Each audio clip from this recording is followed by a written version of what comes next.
अचानक उसके कानों में आवाज़ गूंजी। बहुत शौक था साइंस पढ़ने का, देखते हैं अब क्या करती है। बहन जी, हाँ हाँ, यहाँ 150 बच्चों में टॉप क्या कर लिया, खुद को झांसी की रानी समझ बैठी। तभी दूसरी आवाज़ गूंजी, रविंदर, अब 2 ही ऑप्शन हैं इसके पास, या तो आर्ट्स लेकर पढ़ेगी या 15 किलोमीटर रोज़ धक्के खाकर टाउन जाएगी साइंस पढ़ने। देखते हैं इसके बाप में कितना दम है, खुद का गुजारा तो मुश्किल से चलता है, बेटी को क्या पढ़ाएगा। इतना कहकर दोनों जोर से हंसे और एक भद्दा सा जुमला उछाल दिया उन्होंने आरती को देखकर। आरती कुछ नहीं बोली। या कोई एक दिन की बात हो तो जवाब दे, रोज़ रोज़ के इस पचड़े में कौन पड़े, उसे पढ़ने लिखने से मतलब रहता। यह बेकार की बातों पर बचपन से ही ध्यान नहीं देती थी। कौन क्या कह रहा है, क्या सुन रहा है, इससे क्या फर्क पड़ता है। जब तक उसे कोई हाथ ना लगाए तब तक उसे किसी से भिड़ने की ज़रूरत महसूस नहीं होती थी। हाँ, एक बार अगर किसी ने उसे छू दिया तो फिर वह शेरनी हो जाती है।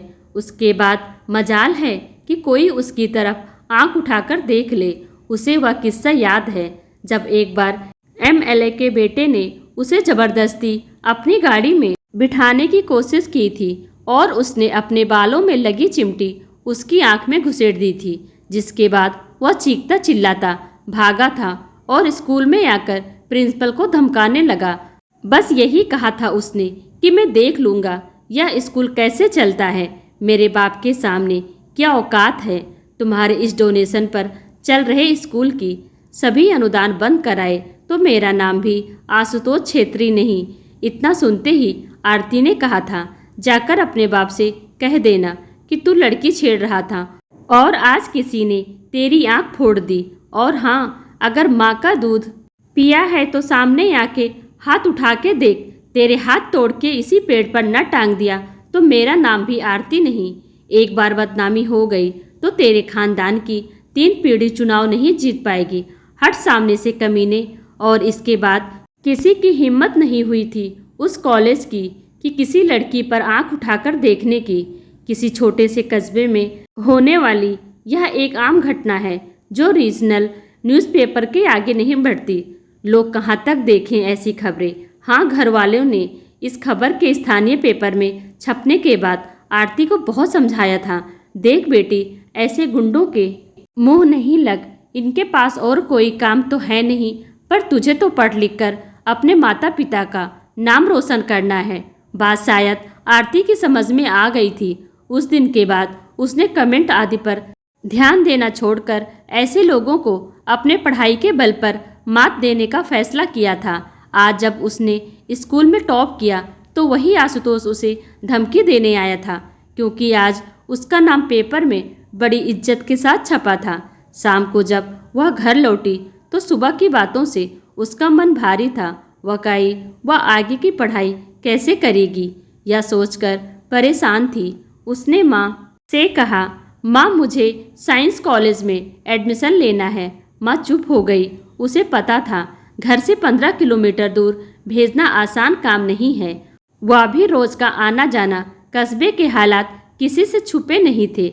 आए दिन छेड़छाड़ की घटनाएं, बदनामी और फिर जरा सा कुछ हुआ नहीं कि बात का बतंगड़ बनाते देर नहीं लगती।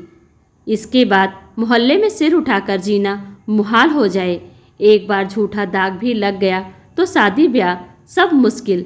फिर सारी गलती लड़की की, चाहे बेचारी ने कुछ ना किया हो, मगर नहीं, असली समस्या तो यह बेचारी हो जाना है। खैर, वह बोली, ठीक है बेटी, तू एडमिशन के लिए फॉर्म भर दे, उसके बाद देखते हैं कैसे क्या करना है। हाँ, मैं तेरे पापा को बोल दूंगी, वो कल ही फॉर्म ले आएंगे। आरती खुश हो गई। चलो, कम से कम आगे मनचाही पढ़ाई तो कर पाएगी। उसका सपना था ट्रिपल आईटी में एडमिशन लेकर कंप्यूटर इंजीनियर बनने का। जब से उसने एक प्रतिष्ठित अखबार में वहाँ से पास होने वाले स्टूडेंट्स का पैकेज देखा था, उसे अपनी ज़िंदगी बदलने की जिद सवार हो गई थी। उसकी आज की ज़िंदगी और सपनों की ज़िंदगी के बीच एक छोटी सी छलांग चाहिए। एक बार वह अपने ड्रीम कॉलेज में पहुंच गई तो आगे का सफ़र बहुत आसान है। इतनी सी बात उसे समझ में आ गई थी, मगर नहीं, जिंदगी इतनी आसान नहीं होती जितनी दिखाई देती है। जो आसानी से पूरे हो जाते हैं वे सपने भी सपने नहीं होते। रात जब माँ ने आरती के पापा से कहा, सुनो, कल आरती के लिए साइंस कॉलेज का फॉर्म लेते आना, उसके नंबर बहुत अच्छे आए हैं और उसे एडमिशन भी आसानी से मिल जाएगा। इतना सुनना था कि पापा के तेवर बदल गए। अभी सुबह तक जो पापा बिटिया के गुण गा रहे थे और पेपर पे नाम छपने पर इतरा रहे थे, अचानक कुछ और नजर आने लगे। पापा ने कहा, सुनो आरती की माँ, क्या करेगी वहाँ जाकर? यहीं कॉलेज में आगे पढ़ लेगी। तुम तो जानती हो उतनी दूर रोज आना जाना आसान नहीं। फिर टेम्पो की धक्का मुक्की, बदमाश लड़कों की छेड़छाड़ रोज रोज कौन झेलेगा? मगर यहाँ इस कॉलेज में साइंस नहीं है और आरती साइंस पढ़ना चाहती है। उसकी माँ ने कहा, अरे पढ़ाई पढ़ाई होती है, साइंस और आर्ट्स का क्या है? और हमें उसे कौन सा डॉक्टर इंजीनियर बनाना है? 12th करे और फिर ग्रेजुएशन में एडमिशन ले ले। अच्छा लड़का देखकर शादी कर देंगे। पापा बोले। आरती सब सुन रही थी। उसे लगा या तो वह घर छोड़कर भाग जाए या कहीं डूब मरे। आज उसे अपने पापा भी अजीब से लग रहे थे। वह सोचने लगी, यह इंसान इतना कमज़ोर कैसे हो सकता है? तभी माँ बोली, सुनो जी, वह साइंस पढ़ना चाहती है तो हम उस पर अपनी मर्जी कैसे थोप सकते हैं? पापा थोड़ा सख्त हुए। तुम जानती हो इसके आगे का रास्ता क्या है? वह 12वीं करेगी, फिर कोचिंग और तब मेडिकल या इंजीनियरिंग का एंट्रेंस टेस्ट देगी। इसके बाद इंजीनियरिंग कॉलेज में एडमिशन, कोचिंग से लेकर इंजीनियरिंग तक का खर्चा कम से कम 15 लाख बैठता है। कहाँ से करेंगे इतने खर्च? और फिर इतने पैसे में तो उसकी शादी की आधी तैयारी हो जाएगी। इतना ही तो है उसे। आईएएस की तैयारी को कह दो, सिंपल ग्रेजुएशन करके सिविल सर्विसेज दे। माँ को काफ़ी गुस्सा आ गया था। यह सुनकर वह बोली, खर्चे की चिंता तुम मत करो, मैं अपने गहने गिरवी रख दूंगी, तुम बस फॉर्म ले आना। मगर पापा इतनी जल्दी कहाँ हार मानने वाले थे।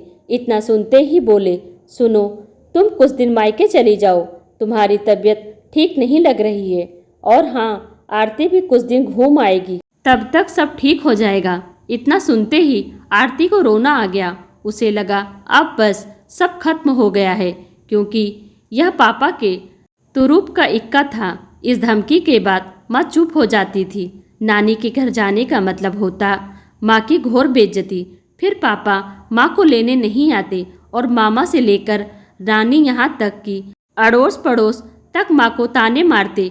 फिर 5-6 महीने में मान मनोबल के बाद पापा बड़े शान से विजयी भवा से आते और माँ को उनकी हर बात मानते हुए वापस लौटना पड़ता। लेकिन इस बार माँ कुछ बोली नहीं, बस इतना कहकर चुप हो गई। मैं नहीं चाहती आरती की जिंदगी मेरी तरह बर्बाद हो। तुम रहने दो, मैं देखती हूँ क्या करना है। और हाँ, मैं मायके नहीं जा रही हूँ, यही मेरा घर है, मैं यही रहूँगी अपनी बेटी के साथ। पापा के अहंकार को चोट लगी, मगर बोले कुछ नहीं। स्त्री जब अपनी मजबूती पर आ जाती है तो पुरुष सहम जाता है। वह आगे का सीन सोचकर डर गए थे। किसी तरह वह भारी रात गुजरी और सुबह हुई। पापा बिना कुछ बोले काम पर निकल गए थे और माँ नहा धोकर पूजा कर रही थी। अपने ख्यालों और मम्मी पापा की बातों में खोए हुए आरती को कब नींद आ गई उसे पता ही नहीं चला। जैसे ही वह उठी, माँ ने उसे प्यार से देखा और बोली, चल जल्दी से तैयार हो जा, तेरे नए कॉलेज चलना है। इतना सुनना था कि आरती को जैसे पंख लग गए। क्या माँ, मैं साइंस पढ़ूंगी? वह चहकते हुए बोली, मेरी बेटी वह सब कुछ करेगी जो वह चाहती है। आखिर बेटी किसकी है? दुर्गा की बेटी। भला अनपढ़ रहे या नहीं होगा। दुर्गा उसकी माँ का नाम था। उसकी आंखों में आंसू आ गए। वह माँ से लिपट गई। शेयर ऑटो का सफ़र बहुत झेलू होता है, लेकिन देर सवेर इंसान को उसके गंतव्य तक पहुँचा ही देता है। माँ बेटी अपने छोटे से गांव से निकलकर कस्बे में आ गई थी। भले ही सुबह 8 बजे के निकले, 11:30 बजे पहुँचे हों। ऑटो की धक्का मुक्की और रेलमपेल से बाहर निकलते ही खुली हवा पाकर आरती का दिल झूमने लगा।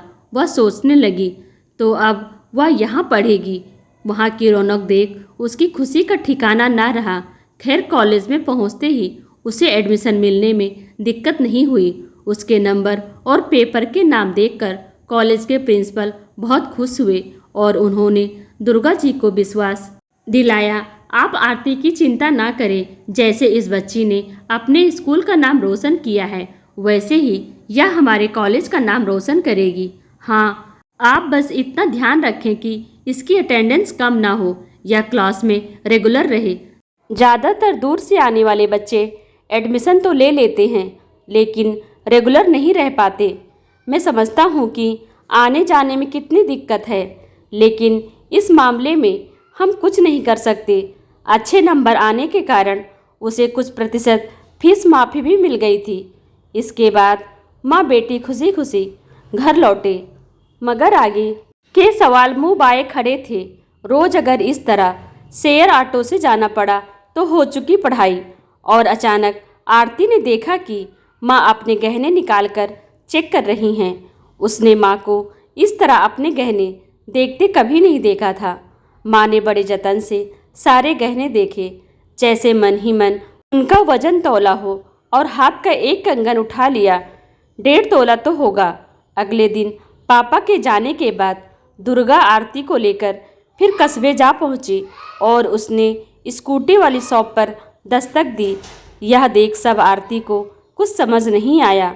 बाद में पता चला वह कंगन किसी सुनार के पास पहुंच गया था और स्कूटी आरती के पास। पढ़ते समय बच्चों को अपने लक्ष्य दिखाई देता है। हाँ, आरती मन ही मन माँ के प्रति कृतज्ञता से भरती जा रही थी। ऐसे ही एक रात उसने माँ से पूछा, माँ तुमने मेरी स्कूटी के लिए कंगन बेच दिए? और माँ आँख पोंछती हुई बोली, विद्या से बढ़कर कोई धन नहीं है।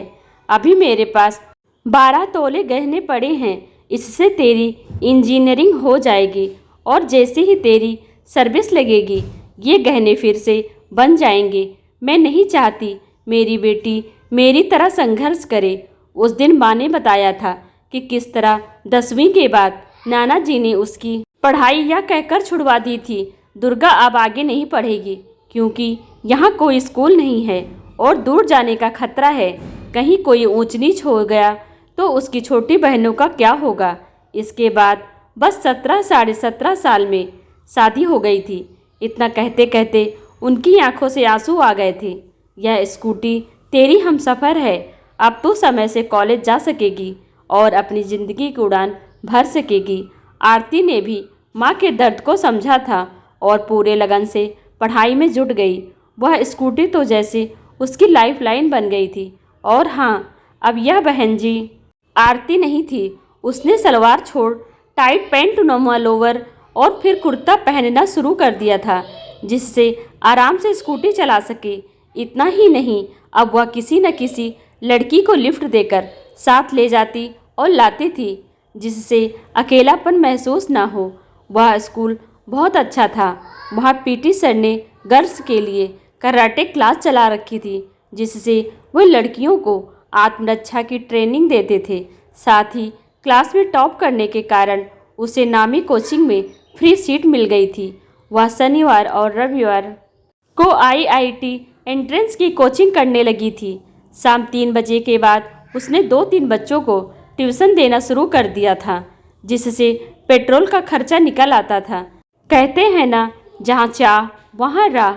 आशुतोष और उसके साथियों ने 1-2 बार उसे तंग करने की कोशिश की तो उसने चुपचाप उनकी कंप्लेंट कर दी थी, जिससे बिना उसका नाम उजागर किए बदमाशों पर कार्रवाई हो गई थी। वह दिन भी आया जब जेईई मेंस का रिजल्ट आया।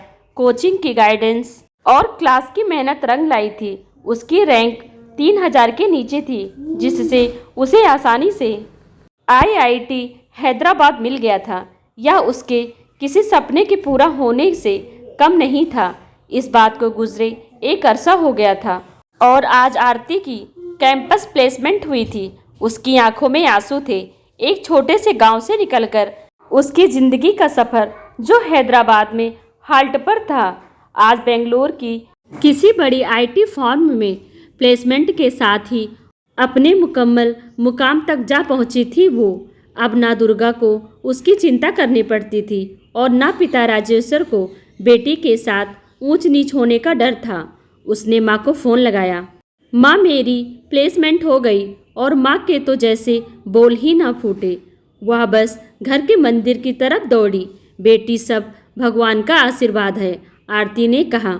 माँ पैकेज नहीं पूछेंगी? और दुर्गा ने कहा, हट पगली, बेटी के पैसे कौन देखता है।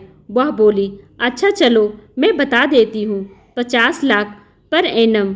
और यह यहाँ इस कैंपस की सेकंड हाईएस्ट प्लेसमेंट है। वह कही।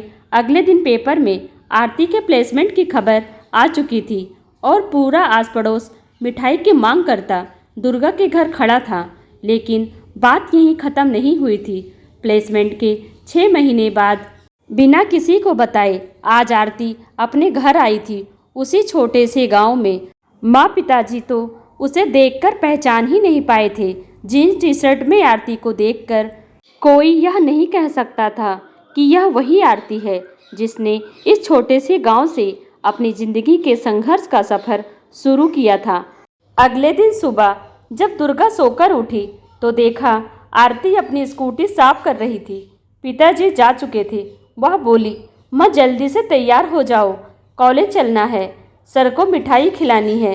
दुर्गा फटाफट तैयार होकर स्कूटी पर बैठ बड़ी ठसक के साथ चल पड़ी। लेकिन यह क्या, आरती ने स्कूटी एक सुनार की दुकान पर रोक दी। इसे देखते ही दुर्गा को काटो तो खून नहीं। बेटी, यहाँ क्यों रोकी हो? हमें तो तुम्हारे कॉलेज चलना है, सर को मिठाई खिलाने। हाँ माँ, वहाँ भी चलेंगे, आरती ने कहा और सुनार से बोली, सुनो भैया, माँ के गहने छुड़ाने हैं। आरती को देख सुनार एकदम सहम गया। उसकी कुछ पूछने की हिम्मत नहीं हुई और देखते देखते आरती ने उसे 18 लाख की पेमेंट कर सारे गहने माँ के हाथ पर रख दिए। माँ, यह मेरी तरफ से तुम्हें पहला उपहार, मेरे पहले क्वार्टर की कमाई। इसके बाद उसने स्कूटर की डिग्गी खोली और गहने की पोटली उसमें डाल माँ को बिठाकर वापस चल पड़ी। दुर्गा निशब्द थी। आज शायद उसके गहने सोने से बदलकर हीरे से भी ज़्यादा कीमती हो उठे थे और आरती बिंदास अपनी लाइफ लाइन स्कूटी पर उड़ी चली जा रही थी। मगर सही वक्त पर यह स्कूटी उसे ना मिलती तो वह अपनी ज़िंदगी का सफ़र शायद कभी तय ना कर पाती।